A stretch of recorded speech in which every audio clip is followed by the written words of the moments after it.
Hello everyone, welcome to Sermon Notes. This week we're looking at Matthew chapter 16, and we're looking at verses 18 to 23, a section that we left out of the sermon on Sunday because it requires some very special attention, I believe.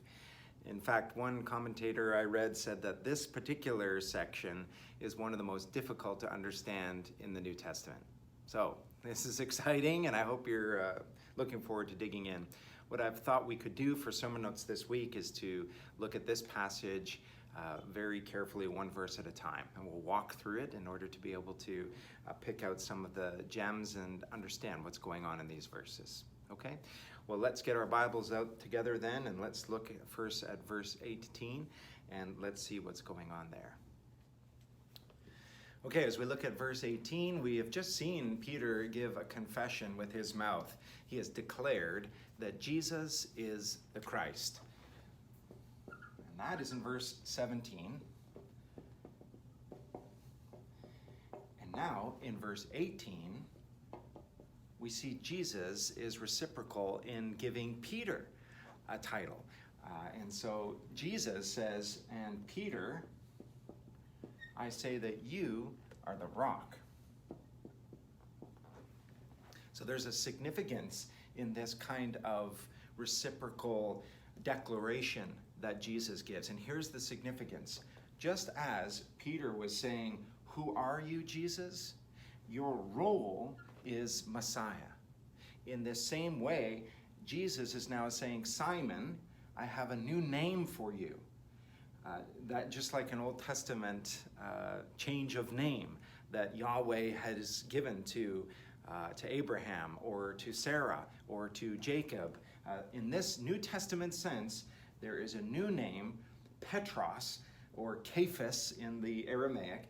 And Cephas, Petros, I am going to give you this new name. It is, in fact, rock. And just as Christ is a title that is significant because of the role that comes with it, so is rock. Rock is significant because of the role that implies. Okay, so now we're going to see that in verse 18, Jesus, having given a declaration of Peter and what his name means, that it has a significance has having to do with his role. Now we see maybe the rest of this starting to take shape as to what Jesus is going to be talking about with significance to the role that Peter will play going forward. So now as we look at verse 18, with this understanding that Peter has been given a name that means something, it's a role. And that role is that he will be the one that Jesus uses in order to build the church upon. Verse 18, "You are the rock, and upon this rock, Peter, I will build my church." That's what the role is that he was given. Well, Messiah, the role that Messiah has, is also a rock. He has been given the role of being the cornerstone.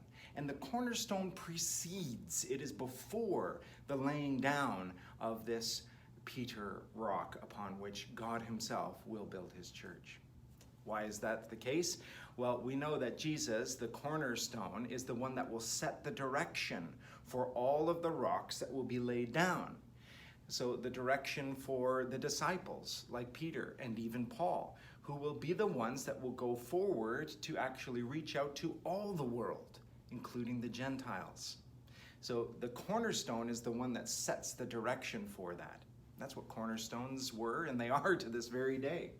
If you are to build something from a masonry angle, you would start with a cornerstone, and then from this cornerstone, I have to do it in 3D to get this right, from this cornerstone, then you set the angles for how this building is going to be built. All of this wall will be built on this direction now of how that cornerstone is laid. All the rocks on this wall will be built on how this cornerstone is laid. In fact, the whole building is based on this cornerstone that is laid down.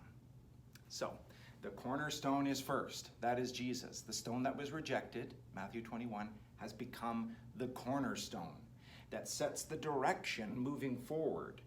And setting that direction, Jesus is now calling Peter to be a rock in which he will continue, as he sets his direction, to build something. He's building his church.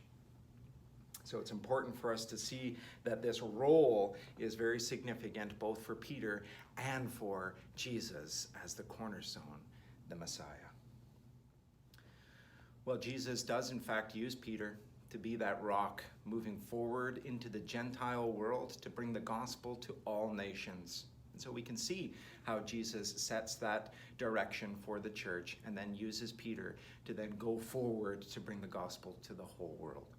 Peter's not the only one that Jesus uses. And so this title of rock is something that Peter is given, but the entire disciple community, and in fact, all of us who are followers of Jesus are given this commission to go forward and to build the church, aren't we? And so Jesus sets that direction. And now in verse 18, there is this additional phrase that Jesus gives about the church that Jesus is going to build. And this church that Jesus is going to build, look with me at verse 18, at the last section, will be such that all the powers of hell will not conquer it. Or perhaps your translation says, the gates of Hades will not be able to prevail against it. Well, this is one of those very difficult verses, this difficult phrase to understand. So let's look specifically at what Jesus means by the gates of Hades will not prevail against it. Well, there's a lot that's going on in this phrase, the gates of Hades, and there's a lot that's been written on this. We can't get into all of the different ideas, but I can share with you my opinion of what's happening here in this phrase. I believe that this phrase goes back to the Old Testament, to Isaiah chapter 38, speaking of, in a Hebrew context, the gates of Sheol, and that the gates of Sheol are mentioned in the Old Testament as a metaphor for death. Are you with me? So these gates of Sheol, which is Hebrew, are a metaphor for death. That all things are moving towards death because of the fall. But God's plan is actually a gospel plan. And so what's going on here in the New Testament, when Jesus is referring to, using the Greek context, Hades, he's saying that the gates of Hades will not be able to prevail against the gospel. That the gospel is all about the reversal of the curse of sin, which is death. The great reversal that brings about life because of the resurrection through Jesus Christ. So his death brings about life. That's the gospel. And that's what's happening here in the context of this phrase, the gates of Hades will not be able to prevail against the church. In verse 21, Jesus is going to talk about how he is intending to move towards Jerusalem, towards crucifixion, and ultimately towards resurrection. And so with this being in his mind in verse 21, he must therefore be talking about this metaphor of death, and that the gates of Hades, ultimately death itself, will not be able to prevail against the resurrection of Jesus, which is a gospel truth moving forward with the church. The church is bringing that gospel message forward. The church is that gospel message moving forward.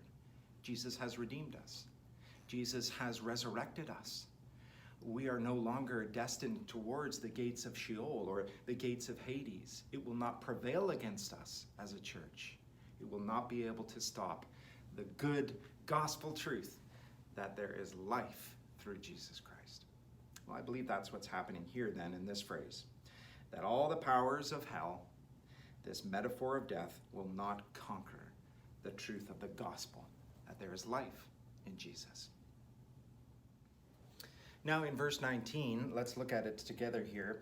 There's another challenging verse to understand. It says this, read with me, "And I will give you, Peter, the keys of the kingdom of heaven."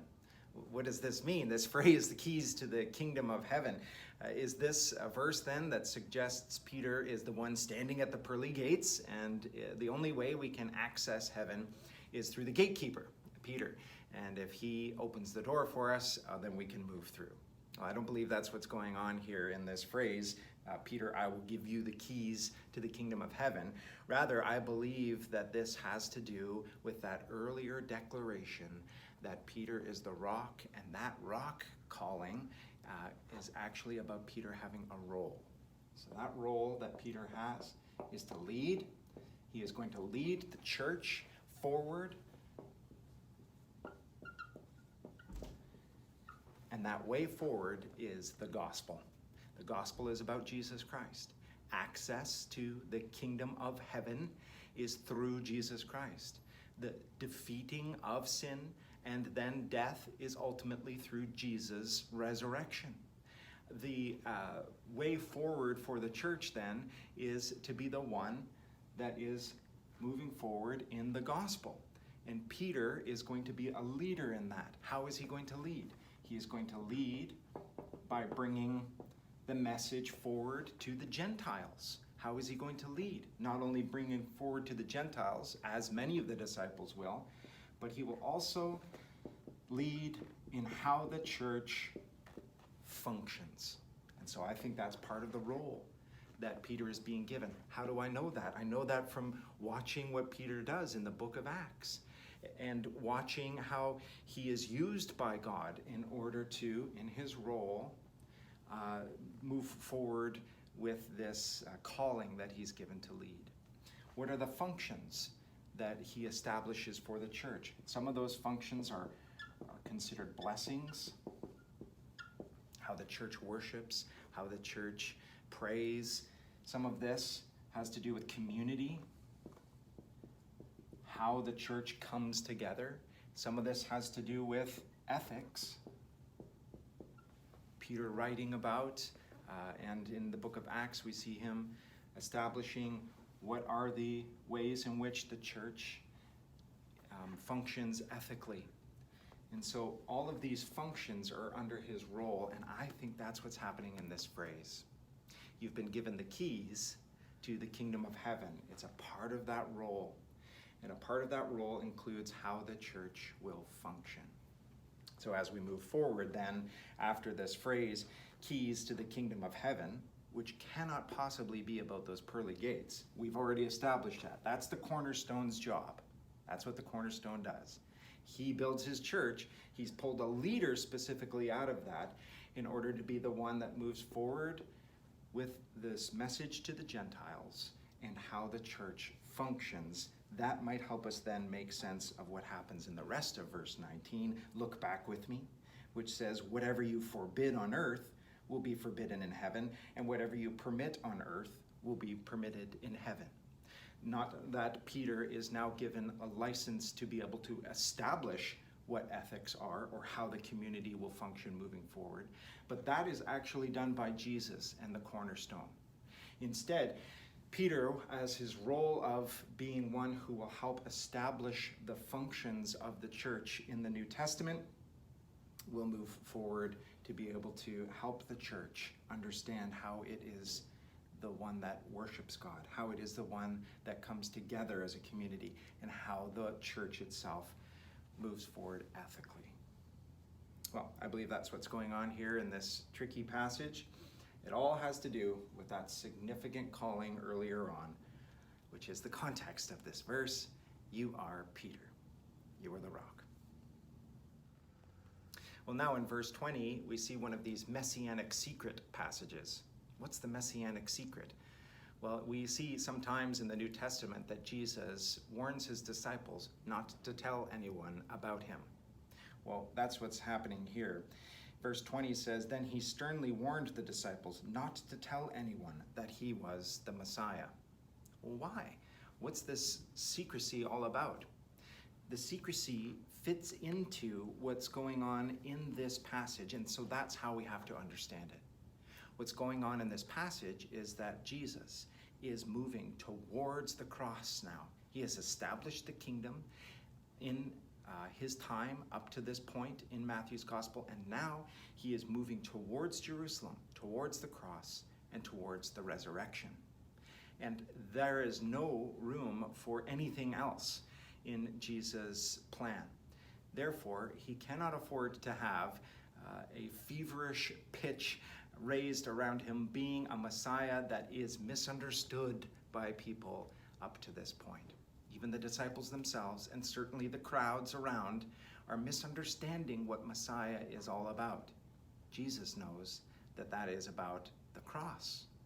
The people and the disciples don't know that. And so he warns them not to go around telling everybody that he's the Messiah because they don't understand yet what that means. I hope that helps you understand what's going on in the Messianic secret, and that helps us understand what's happening now from verse 21 to 23. When we take those verses into context with this Messianic secret passage of verse 20, it makes a little bit more sense what's going on there. So let's look now then at verses 21 to 23.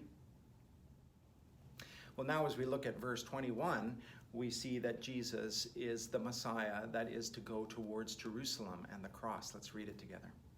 Verse 21 says, "Then, from then on, Jesus began to tell his disciples plainly that it was necessary for him to go to Jerusalem, and that he would suffer many terrible things at the hands of the elders, the leading priests, and the teachers of religious law. He would be killed, but on the third day he would be raised from the dead." Well, Jesus is that kind of Messiah. That's the role that Jesus knows is the messianic role. Peter has already identified Jesus as the Messiah, but he doesn't yet understand the fullness of that. He will understand that ultimately. We know that through the gospel story. But at this point, he doesn't understand that fully, that the gospel is about the death and resurrection of Jesus to overcome Satan and his powers of death, sin and death. And the church is going to be used by God to move that gospel forward in the world. Peter will be a leader in that.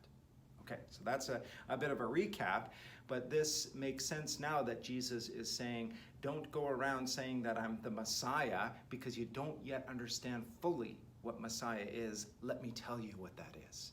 And he begins to tell, and in another 3 other places, I think 3 places altogether in Matthew, Jesus is very clear, and he gets more clear as he goes on, that he is going towards Jerusalem, death and resurrection. Well, because Peter does not fully yet understand what this is, to be the Messiah that is the one that will die for God's creation, he, in verse 22, took Jesus aside and began to reprimand him, saying such things, reprimand him for saying such things. He says, "Heaven forbid, Lord, this will never happen to you." Well, Jesus' reaction to this in verse 23 is to say to Peter, "Get away from me, Satan." Well, I don't believe that Jesus is calling Peter Satan, but rather he is calling out this role that Peter has to be the church, and he is saying, don't move towards the role that the devil has. The role that the devil has is to keep Jesus at all costs from going towards Jerusalem, the cross, and the resurrection. That's his doom. That's his destruction. But Jesus will not allow these words that Peter is saying to distract from his messianic role or from Peter's role to be the rock. That's why he is so sternly against those kinds of words. And that's why he will say, "Get away from me," verse 23, "Satan. You are a dangerous trap to me."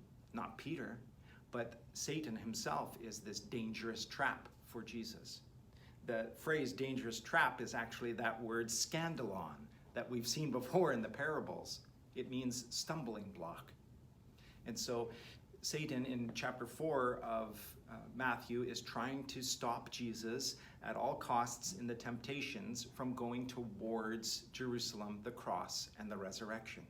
And here now he is using the role that he has as the devil through Peter in order to once again try to distract Jesus from his ultimate direction of Jerusalem, the cross, the resurrection.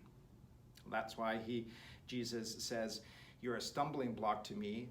You are seeing things, Peter, merely from a human point of view, not from God's." Wow, we can see God's point of view here is the gospel point of view. And that's the point of view that Peter is going to continue to learn. He's going to continue to see this godly point of view. It will take, as we know from the story, right up to the crucifixion, the resurrection, and then even after the resurrection, on that beach one day when he sees Jesus, he jumps out of the boat yet again, and he moves forward towards Jesus yet again. And he comes upon the beach where Jesus says to him, "You are Peter. Yes, you are the one. Feed my sheep." Well, I think it's important for us to keep that in mind as we look at what's going on in this phrase. You are a stumbling block, but you are seeing things merely from that human point of view. Well, God's point of view is for us as a church to continue in what God has established for us. I pray that this has been a blessing for you as we've looked at these challenging passages together. God bless you.